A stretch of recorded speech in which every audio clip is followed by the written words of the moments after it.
Classic WoW versus BFA.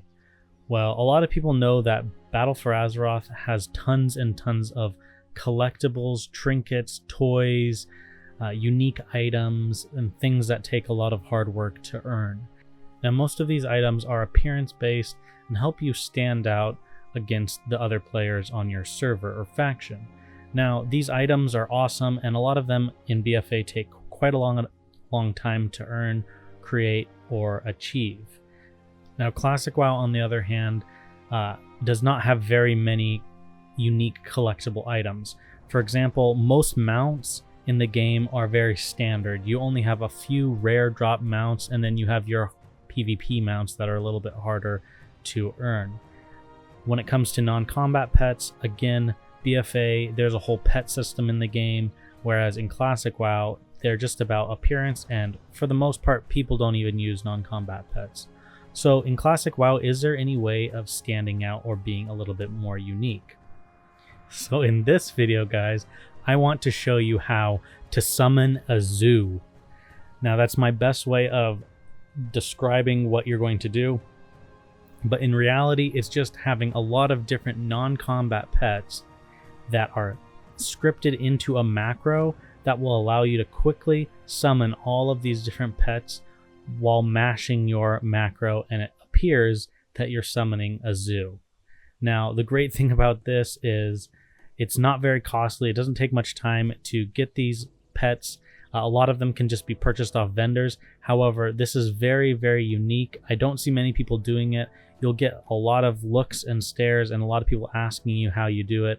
So that's why I'm making this video now, so I can show you exactly how to summon your own zoo. Now, the first thing I will say is this is going to be less than ideal if you have less than 3 or 4 pets. The more non-combat pets you can get your hands on, the better appearance this will make, especially if you have different pets that will fly, as it's going to give some depth to your zoo that you're summoning. So I would suggest checking out the auction house and also getting different pets from the vendors within your capital cities and things like that. There's obviously owls, cats, snakes, all those kind of things that you can get just off of vendors. So go and check that stuff out and pick up some really cheap non-combat pets, and it's going to make this appearance for your summoning your zoo a lot better looking overall if you have a good amount. So I would suggest anywhere between 5 to 10 non-combat pets. Make sure you have a parrot, a whelpling, some kind of bird, an owl in the mix, so it's going to give a little bit of a better look to things. So very, very easy. All we're going to do is use a macro. On this macro, each line of text is going to just be one combat pet. So obviously all we have to do is type /use and then type out the non-combat pet name that's in our bag. We can also just shift click on the item within our bag and it'll automatically fill into the macro, and that's the easiest way of doing it.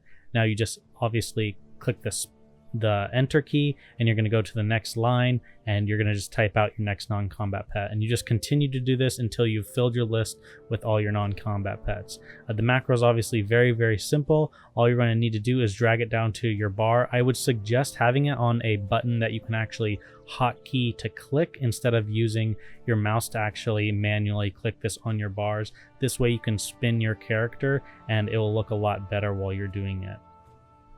Now, I know some of you will probably say, hey, but that's probably just client-based. Other people aren't going to be able to see this zoo happening. That's only on your screen. Well, here are a few reactions that I've gotten from people and some proof that it does work on other characters. So here I am on my alt character, looking at my druid from my perspective, and you can see all the pets being summoned around. Now, this is very simple. And obviously it's not necessarily a hard thing to do. However, I've seen almost no players doing this within Classic WoW, and I do think it's rather unique and it's kind of a cool look.